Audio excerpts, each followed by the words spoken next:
That happened. Oh, and that happened. So, after successfully letting both the bikes taste earth at least once each, let me take you through our camping adventure. It was just before sunrise when we started our engines in Bangalore, a city still dreaming. Today isn't about the rush, it's about escaping into the quiet rhythm of the road.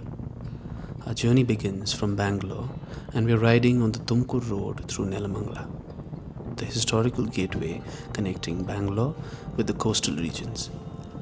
Nelamangala was once a key trade route in the Vijayanagara Empire, which still hums with the buzz of thousands of transport vehicles, goods vehicles, weekend travelers, and bikers every hour.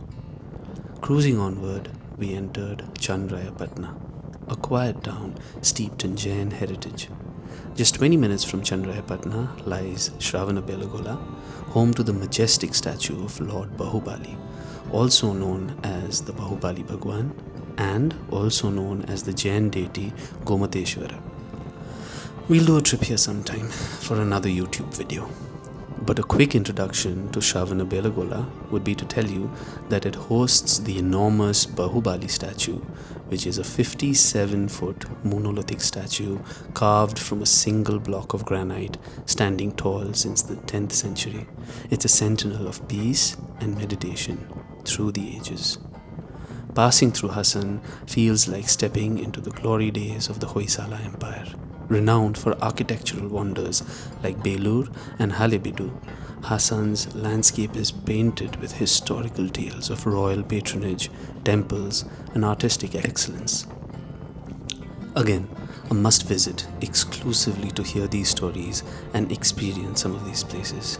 For another time, though.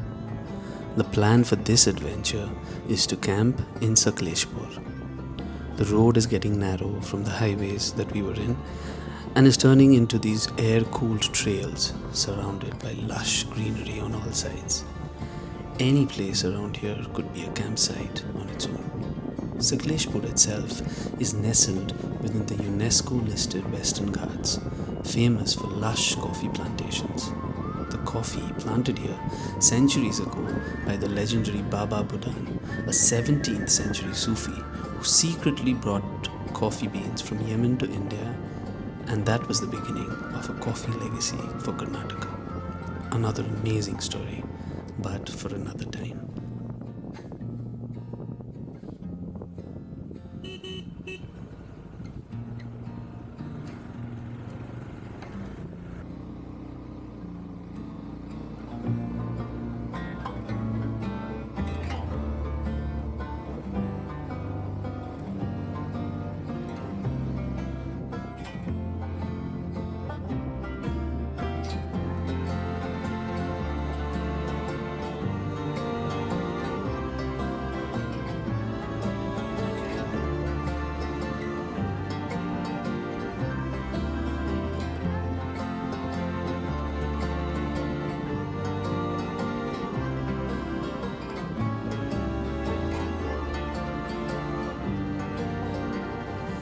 This place is so amazing that every few kilometers you'll come across these towns, each with amazing stories that add to the history of this place. This road to the campsite seems like an adventure on its own. We've been crossing these narrow trails and some rugged off-road paths that's leading us deeper into the heart of this coffee estate. The best part about MotoCamping is that while the destination is something every traveler looks forward to, when you're getting there on a motorbike, even the journey is extremely fun. Playing around these curves feels so good. I just want to keep doing this. The destination can wait.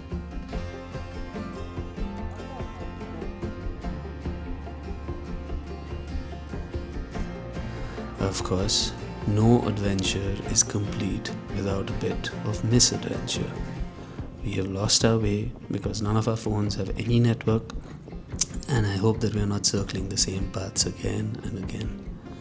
Without any GPS or maps, we have to do this the old school way, by asking for directions as we ride.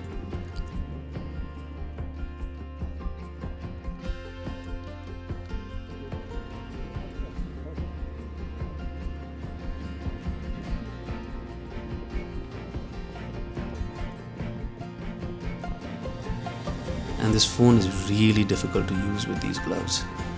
Checking for network, not yet. The sun isn't making it any easier to see either. Come on, give me one bar.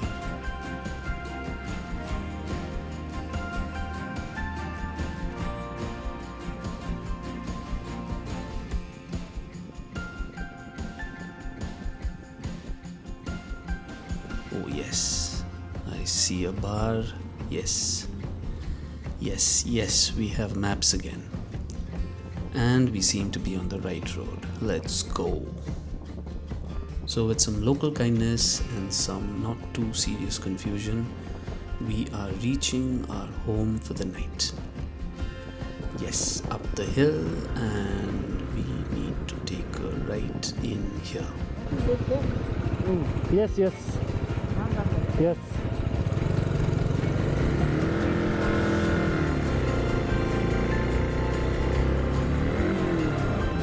Not on again.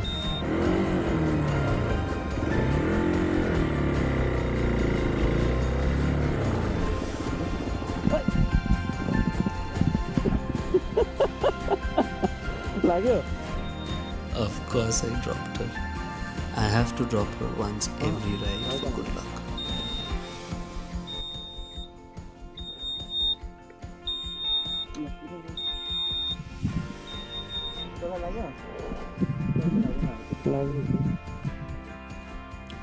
Nestled within the hills, draped in coffee bushes, Camp Monk emerged like a hidden oasis, with a serene pond mirroring the lush greenery around.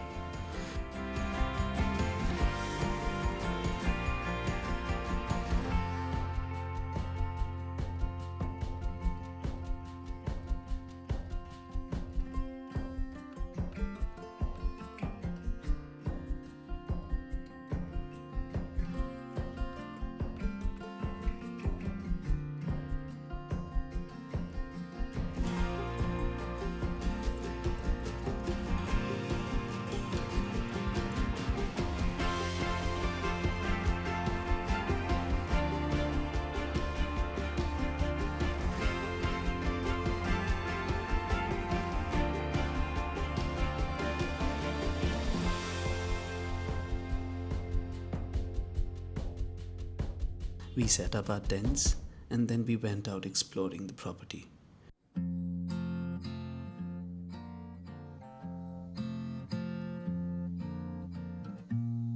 Riding around trails and finding nooks and secluded waterfalls trickling gently through moss-covered rocks.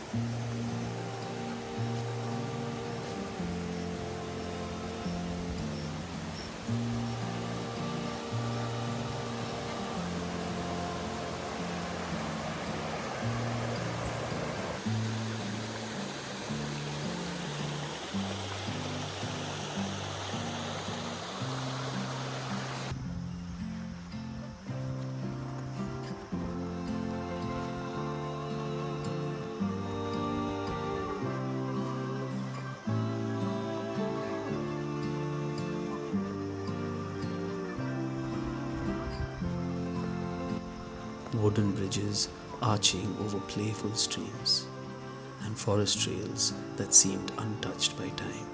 The beauty about this place. The weather changed and we got a slight drizzle, which brought down the temperature beautifully.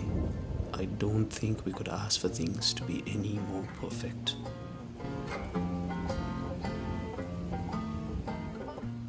As twilight settled, we got ourselves this campfire. The barbecue pit soon sizzled with food prepared lovingly by Camp Monk's caretakers, alongside fresh coffee brewed from beans grown merely steps away. Each bite, each sip was an immersion into the land itself. As the sun rose again, we woke up a little late to this view.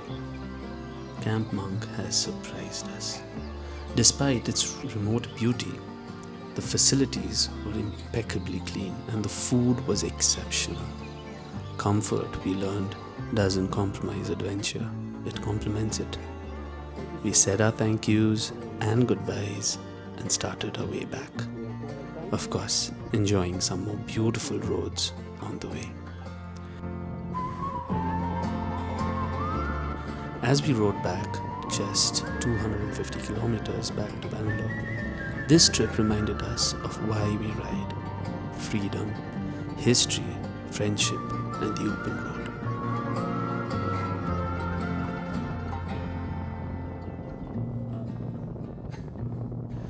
If you're ever feeling lost, remember, sometimes the best way to find yourself is to start the engine and let the road guide you. Until next time, ride safe and ride far.